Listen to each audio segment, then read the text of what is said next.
Nous sommes le 19 août 1942. Les troupes alliées tentent de débarquer à Dieppe. Face à elles, les Allemands ripostent. L'opération se solde par un échec cuisant pour les Alliés dont 1000 soldats périssent. 74 ans plus tard, et comme chaque année, des passionnés se souviennent. C'est le cas de Patrick. Lui collectionne les photos qui ont été prises pendant cet événement. Ça sera dans ce sens-là. Je suis pareil. Grâce à son stand, il souhaite rendre hommage aux photographes qui étaient au front pendant le débarquement de Dieppe.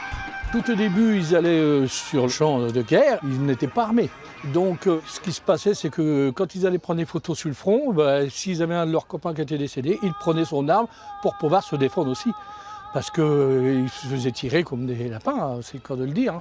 Sans les vidéos et autres photos d'époque, il n'y aurait que peu de traces de ce qu'il s'est passé. Alors, de nombreux visiteurs, jeunes et moins jeunes, s'y attardent pour les observer. Les prisonniers allemands, ça. Ouais, quand ils ont... Les Allemands se sont installés en Westphalie pour attaquer...